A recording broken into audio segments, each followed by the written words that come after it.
IPhone 15 के launch के बाद सबसे बड़ा क्वेश्चन आईफोन 14 या फिर आईफोन 15। अब यहाँ पे बेसिकली तीन तरह के लोग हैं।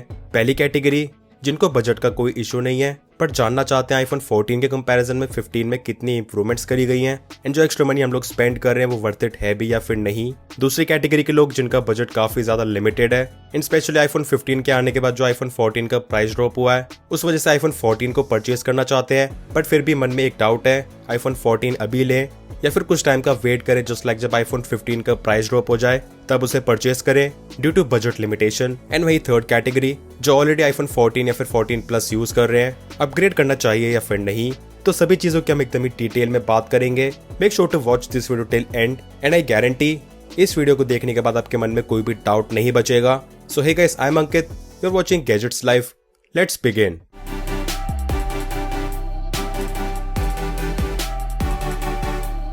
अगर आपको भी इसी तरह के डिटेल्ड कंपैरिजन पसंद है so make sure to subscribe this channel along with bell icon. तो सबसे पहले बात करते हैं दोनों फोन्स की डिजाइन एंड लुक्स की।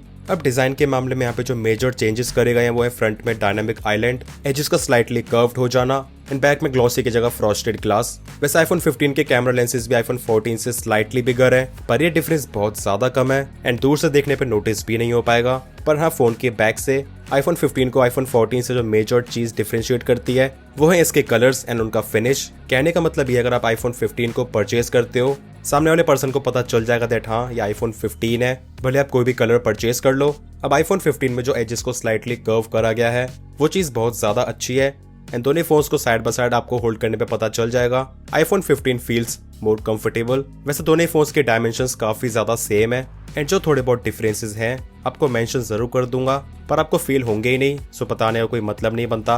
वैसे आईफोन 15 का वेट 1 ग्राम कम है as compared to iPhone 14, but I think यहाँ पे फोन के वेट मैनेजमेंट में कुछ तो करा गया है जिसकी वजह से आपको पहले इंस्टेंस में ऐसा लगेगा ही नहीं दैट यहाँ पे फर्क केवल 1 ग्राम का है, थोड़ा सा ज्यादा लगता है। एंड सिमिलरली दोनों फोन्स की थिकनेस एक्जैक्टली सेम है बट स्लाइटली कर्व्ड एजेस की वजह से आईफोन 15 स्लिम फील होता है। इन शॉर्ट, आईफोन 15 में जो भी डिजाइन और लुक्स में चेंजेस करे गए हैं वो सभी पॉजिटिव साइड पे ही काउंट होंगे।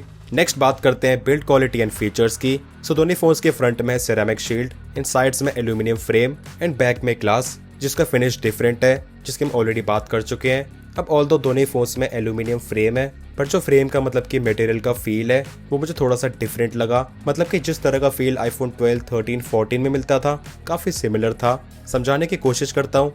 आईफोन 14 का फ्रेम स्लाइटली ज्यादा स्मूथ एंड फिनिश्ड फील होता है। अब ऐसे नहीं कि एल्यूमिनियम की क्वालिटी में डिफरेंस है, बस यहाँ पे फील थोड़ा सा डिफरेंट है। बाकी दोनों फोन्स में एग्जैक्ट सेम IP68 की रेटिंग मिल जाती है। वही बात करें एक्स्ट्रा फीचर्स की, सबसे बड़ा चेंज आईफोन 15 में मिल जाता है टाइप सी पोर्ट। अब फोन को टाइप सी केबल से चार्ज करने के अलावा यहाँ पे बहुत ज्यादा एक्स्ट्रा एडवांटेजेस मिल जाते हैं, लाइक डायरेक्टली किसी भी एक्सटर्नल स्टोरेज या फिर पेन ड्राइव को कनेक्ट करना, डेटा ट्रांसफर करना।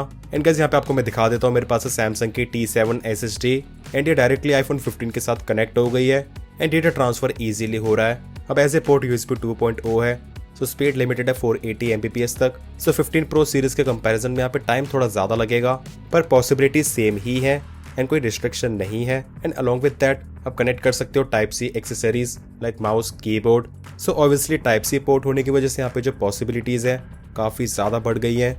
वैसे एक चीज आपको बताना चाहूंगा, कोई भी एक्सटर्नल स्टोरेज को कनेक्ट करने के बाद जब आप उसको डिस्कनेक्ट करना चाहते हो तो जिस तरह आपको एंड्रॉइड में अनमाउंट या फिर एजेक्ट करने का ऑप्शन मिलता है वो ऑप्शन iOS में नहीं है। सो मेक श्योर जब भी आप एक्सटर्नल स्टोरेज को रिमूव करें बैकग्राउंड में कोई भी टास्क रन ना कर रहा हो। इसी के साथ आईफोन 15 सीरीज में मिल जाती है second generation ultra wide band chip. So ये चिप बेसिकली हेल्प करती है to locate other nearby iPhones. So अब ये पहले से ज्यादा एक्यूरेट, प्रिसाइज है एंड इसके रेंज भी 3 टाइम्स ज्यादा है। लॉन्च इवेंट में एप्पल ने एडवर्टाइज करा था आईफोन 15 सीरीज का noise cancellation on calls. So calling के टाइम पे इसको आप टर्न ऑन कर सकते हो कंट्रोल सेंटर में जाके एंड सेलेक्ट करना होगा वॉइस आइसोलेशन। अब आपके मन में डाउट आ रहा होगा दैट ऑलरेडी हमें पुराने आईफोन्स में भी ये सेम फीचर देखने को मिलता है तो इसमें नया क्या है। अब मैंने इसकी काफी टेस्टिंग करी, आईफोन 14 के साथ सेम फीचर ऑन करने के बाद कंपेयर करा। तो मैं भी बात कर रहा हूँ आईफोन 14 से और यहाँ पे मैंने आर्टिफिशियली स्पीकर में ट्रैफिक की नॉइज जनरेट करी है, म्यूजिक प्ले करा है और इसी के साथ रूम में फैन भी चल रहा है तो देखते हैं कितना नॉइज में डिफरेंस आता है। एंड इसके बाद मैं स्विच करने वाला हूँ आईफोन 15 में। सो अभी मैं एग्जैक्ट सेम सिचुएशन में आईफोन 15 से ये कॉल कर रहा हूँ एंड उसकी आप कॉल रिकॉर्डिंग सुन सकते हो। तो आप लोग खुद यहाँ पे सुनना एंड जज करना कि आपको एक्चुअल में कितना डिफरेंस लग रहा है। एंड एग्जैक्ट सेम डिस्टेंस पे मैं रिकॉर्ड कर रहा हूँ फ्रॉम द स्पीकर। एंड वही सेम सिचुएशन है। सो एक्जैक्टली सेम ऑप्शन होने के बाद भी आईफोन 15 काफ़ी बेटर परफॉर्म कर रहा था। मतलब कि आईफोन 14 के कंपैरिजन में ये बैकग्राउंड नॉइस को और भी ज़्यादा बेटर कैंसिल आउट कर रहा था। एंड सेकंड पर्सन के पास, मतलब कि जिससे हम बात कर रहे हैं, हमारी आवाज़ और भी ज़्यादा बेटर जाएगी। सो आई थिंक पुराने आईफोन्स में ये चीज़ सॉफ्टवेयर के बेसिस पे होती थी, एंड आईफोन 15 सीरीज में इस चीज़ को बेटर बनाने के लिए हार्डवेयर लेवल पे भी कुछ चेंजेस करे गए हैं। वैसे रिपेयरेबिलिटी में स्पेशली आईफोन 15 एंड 15 प्लस में एक और एडवांटेज है, जो बॉटम माइक्रोफोन होता है वो इजीली रिपेयर करा जा सकता है। एंड वहीं पुराने आईफोन्स में, इनफैक्ट 15 प्रो सीरीज में भी मिड फ्रेम रिमूव करना पड़ता है, जिसकी वजह से कॉस्ट ज्यादा बढ़ जाती है। पर आईफोन 15 एंड 15 प्लस में ये चीज केवल बॉटम माइक के लिए ही है, एंड हाँ, इसकी वजह से रिपेयरिंग कॉस्ट भी काफी कम होगी।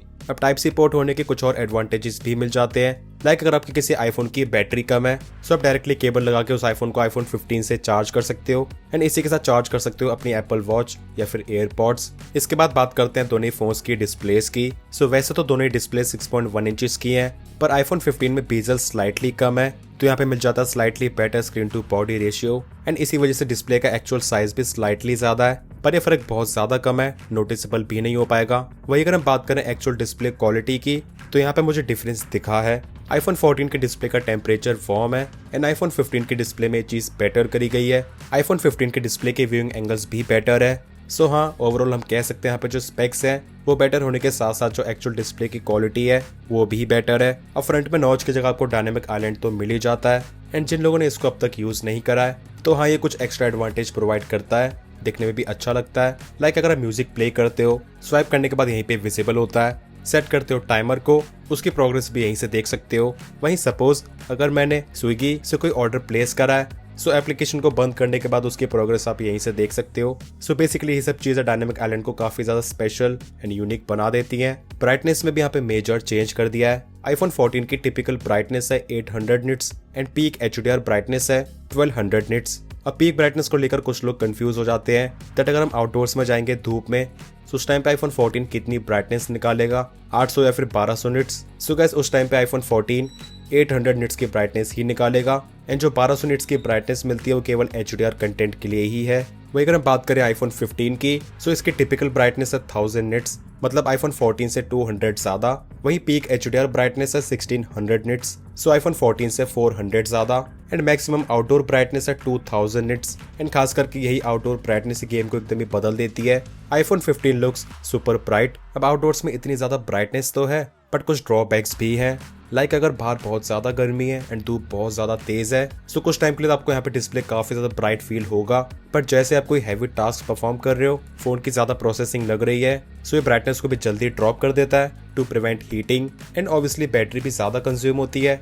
सो overall I would say refresh rate को छोड़कर, जो कि अभी भी 60 हर्ट्ज है, बाकी डिस्प्ले में ओवरऑल अच्छा खासा अपग्रेड है। नेक्स्ट बात करते हैं ईयरपीस एंड हैप्टिक्स की। सो वैसे तो यहाँ पे ईयरपीस की क्वालिटी में कोई मेजर डिफरेंस नहीं है, but still it is slightly better.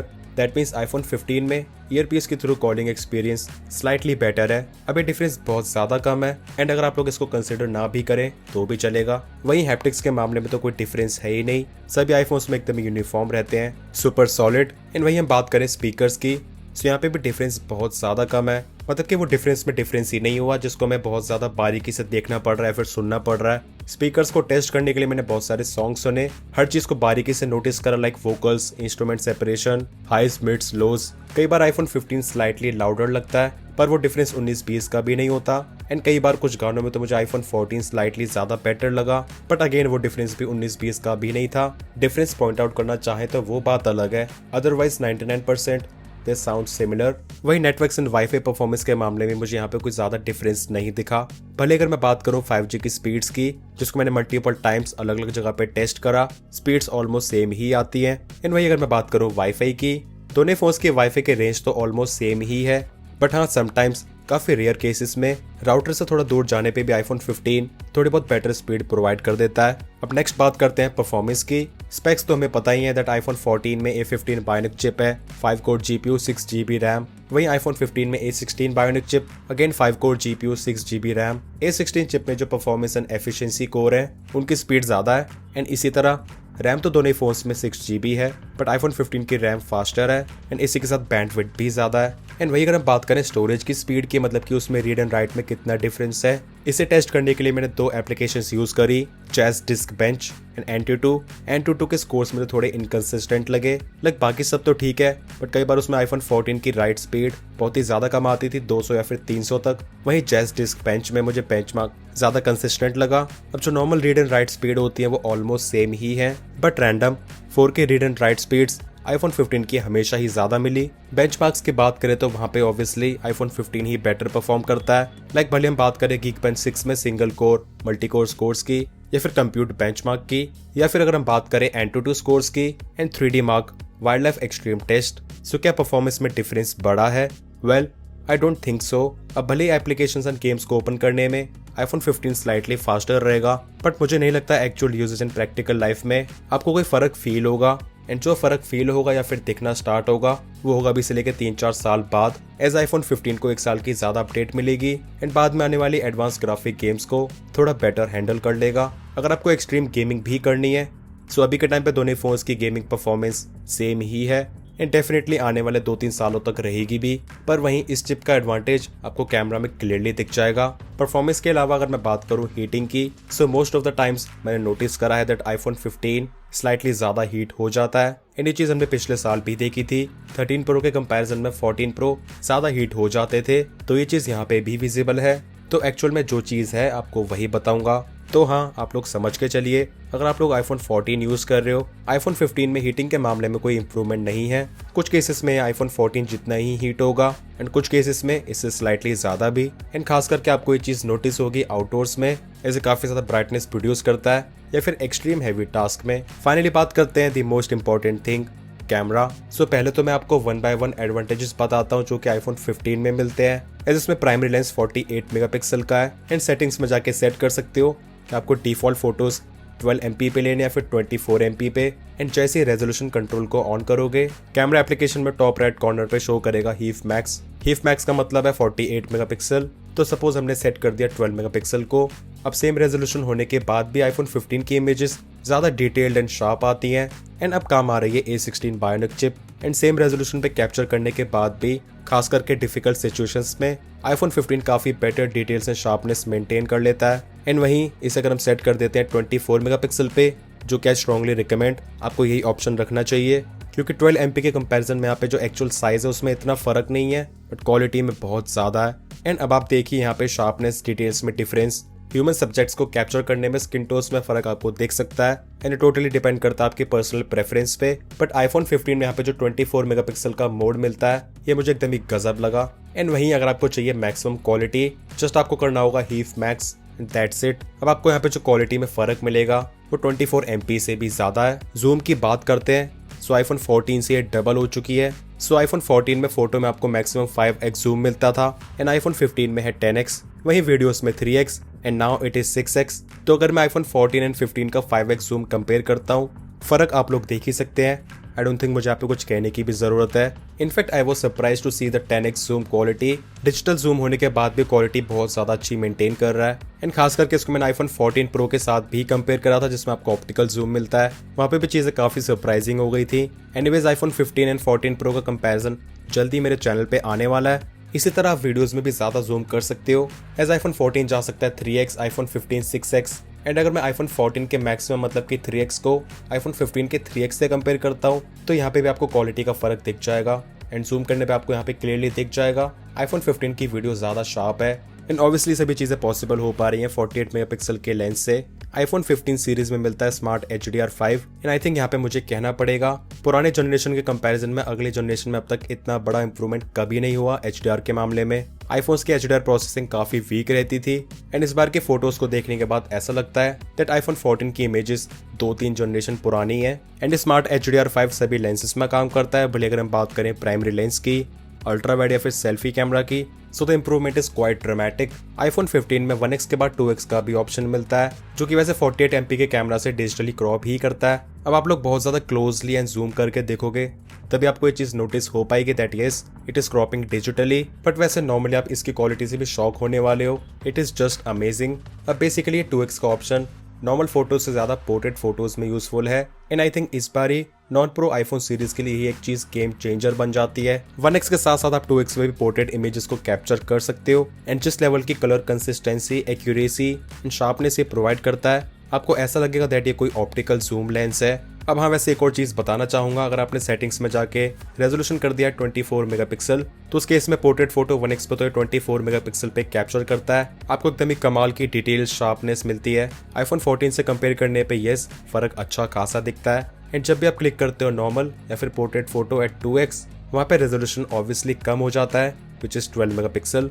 IPhone 15 series का एक और काफी ज्यादा हाईलाइटिंग फीचर है, जब भी आप किसी ह्यूमन, कैट, डॉग या फिर किसी एनिमल का नॉर्मल फोटो कैप्चर करते हो, ये अपने आप ही डिटेक्ट कर लेता है एंड नीचे लेफ्ट साइड पे F बना आ जाएगा। इसका मतलब होता है ये डेप्थ इन्फॉर्मेशन को भी कैप्चर कर रहा है एंड इमेज को कैप्चर करने के बाद सिंपली किसी भी नॉर्मल फोटो का पोर्ट्रेट फोटो में कन्वर्ट कर सकते हो। तो ये चीज हमारे लिए सुपर यूजफुल बन जाती है। अब आईफोन 15 में 4K 60 FPS वीडियो शूट करते हुए भी सभी लेंसेज में स्विच कर सकते हैं। एंड पहले अगर आपको 60 FPS की वीडियो में लेंस स्विचिंग करनी होती थी तो आपको स्विच करना पड़ता था 1080p पे या फिर 4K 30 FPS। अब दोनों फोन्स में आपको 4K 30 FPS की सिनेमैटिक वीडियो मिलती है, बट यहाँ पे भी आईफोन 15 में एक एडेड एडवांटेज मिलता है दैट वीडियो शूट करते टाइम ही यहाँ पे भी आप 2x पे स्विच कर सकते हो। एंड वैसे सिनेमैटिक वीडियो 2x पे काफी ज्यादा बेटर लगती है, क्योंकि वीडियो की ओवरऑल डेप्थ एंड ब्लर का इफेक्ट 1x से ज्यादा बेटर लगता है। सो डेलाइट कैमरा परफॉर्मेंस को अगर मैं ओवरऑल समराइज करूं, आईफोन 15 में मेजर चेंजेस करे गए हैं। अब डे टाइम में आपको जिस तरह फोटोज में ज्यादा शार्पनेस, डिटेल्स मिलती है, इसी तरह वीडियोस में भी आपको ज्यादा बेटर शार्पनेस मिलती है,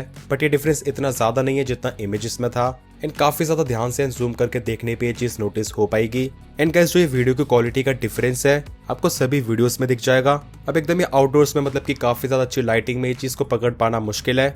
वही अगर हम बात करें लो लाइट परफॉर्मेंस की, अब एक चीज आपको पता होनी चाहिए, जैसे नाइट मोड लगता है, मतलब कि यहाँ पे टाइमर लिखा आता है 1, 2 या फिर 3 सेकंड्स का, उस टाइम पे केवल 12 मेगापिक्सल की इमेजेस ही कैप्चर होती हैं, नो 48 और इवन 24 मेगापिक्सल। इस नाइट मोड में इमेज को कैप्चर करने में काफी ज्यादा प्रोसेसिंग लगती है। तो अगर हम बात करें लो लाइट फोटोज की, यहाँ पे भी नोटिसेबल इंप्रूवमेंट्स है। सभी लेंसेज में आपको बेटर शार्पनेस, डिटेल्स एंड ज्यादा क्लीनर लुकिंग इमेजेस मिलेंगी with less noise. And low light में खास करके जूम शॉट्स बहुत ज्यादा बेटर आते हैं। As you can see, they are much cleaner. Extreme low light situations में आप देखेंगे यहाँ पे जो कॉर्नर शार्पनेस है एंड इसी के साथ कलर्स, डिटेल्स बहुत ज्यादा बेटर आती हैं। प्राइमरी लेंस में ये चीज नोटिसेबल है, बट इससे भी ज्यादा ये चीज नोटिसेबल है अल्ट्रा वाइड लेंस में। सो इस बार एप्पल ने कैमरास में लगभग सभी चीजों पे अच्छी तरीके से काम करा है। एंड वीडियोस में आपको जो मैं शार्पनेस, डिटेल्स में फर्क बता रहा था, वो चीज लो लाइट में आपको और भी ज्यादा बेटर दिखेगी। सभी लेंसेज की videos looks cleaner with better noise control and iPhone 15 maintains better sharpness. इसके बाद बात करते हैं बैटरी लाइफ की, एंड आई थिंक यही एक ऐसी चीज है जिसमें कोई इंप्रूवमेंट नहीं है। सो मैंने दोनों फोन्स को काफी अच्छी तरीके से ऑब्जर्व करा, लाइट यूजेज भी करा, हैवी यूजेज भी करा, कैमरा, गेमिंग या फिर बेंचमार्किंग। दोनों फोन्स की बैटरी एकदम ही सिमिलर मार्जिन पे ड्रेन होती है। मतलब कि अगर मैंने आईफोन 14 को 100% तक चार्ज करा एंड आईफोन 15 को 95 तक, तो फोन्स को एक्जैक्टली सेम तरीके से यूज करने के बाद ये डिफरेंस 5% तक ही बना रहेगा, या फिर ज्यादा से ज्यादा हो जाएगा 4 या फिर 6%। गाइस, दोनों फोन्स की बैटरी लाइफ एकदम ही सेम चलती है, मतलब एग्जैक्ट सेम। बाकी मैं आईफोन 13, 14 एंड 15 का बैटरी टेस्ट जल्दी लेके आने वाला हूँ, जिसमें हम देखेंगे एक्चुअल में 10 या फिर 5 मिनट का फर्क भी निकल कर आता है या फिर वो भी नहीं। एंड ऑब्वियसली इतने डिफरेंस से कोई फर्क पड़ता भी नहीं है। सो ये तो सभी बातें होगी कंपैरिजन एंड फीचर्स की। फाइनली बात करते हैं कंक्लूजन की। अब जो डिफरेंसेस आपको मैंने बताए अगर आपके लिए मैटर करते हैं, so definitely go with iPhone 15। आने वाले 2-3 महीने में आपको अमेजोन और फ्लिपकार्ट की सेल में आईफोन 15 की डील्स देखने को मिलने लग जाएंगी। लाइक अभी से लॉन्च प्राइस से 8-10 हज़ार रुपए कम। वहीं अगर आप लोग अभी परचेज करना चाहते हो एंड खरीद रहे हो ऑफलाइन, तो उस केस में दोनों फोन्स की प्राइसिंग में 10,000 रुपए का फर्क है। 1% भी डाउट की बात नहीं है, आपको आईफोन 15 ही खरीदना चाहिए। एंड जो 10,000 रुपए का फर्क एप्पल ने रखा है उसके ऑफिशियल MRP में, आई थिंक ये बहुत ही ज्यादा कम है आईफोन 15 को देखते हुए। एंड वहीं अगर आप लोग ऑलरेडी आईफोन 14 यूज कर रहे हो, तो उस केस में आप अपग्रेड कर तो सकते हो एंड आपको अपग्रेड फील होगा भी। एंड स्पेशली अगर कैमरा एक मेन प्रायोरिटी है तो फिर उस केस में कर सकते हो। बट अगर फोन को एकदम ही नॉर्मल तरीके से यूज करते हो, तो फिर उस केस में आईफोन 14 को बेच के इतने पैसे लगा के आईफोन 15 खरीदना ज्यादा सेंस नहीं बनाता है। रेदर देन इट्स गुड, एक और साल वेट करिए, आईफोन 16 ले लेना। बट हाँ, आईफोन 14 को एकदम ही best and super value for money बना देती है फ्लिपकार्ट की big billion day sale. iPhone 14 50 से लेके 55,000 रुपये में मिलेगा, तो उस केस में मैं कह सकता हूँ कि हाँ, iPhone 14 एक अच्छी डील एंड ज़्यादा वैल्यू फॉर मनी है। सो गाइस, आई होप अब आप लोग की कन्फ्यूजन दूर हो गई होगी, क्लैरिटी मिली होगी। स्टिल अगर आपको कोई और डाउट्स है, you can ask in the comment sections. Video पसंद आया, हेल्पफुल लगा है तो वीडियो को लाइक जरूर कर देना। चैनल पे न्यू है so make sure to subscribe this channel along with bell icon. मिलते हैं मेरे नेक्स्ट इन्फॉर्मेटिव वीडियोस में। Till then, take care.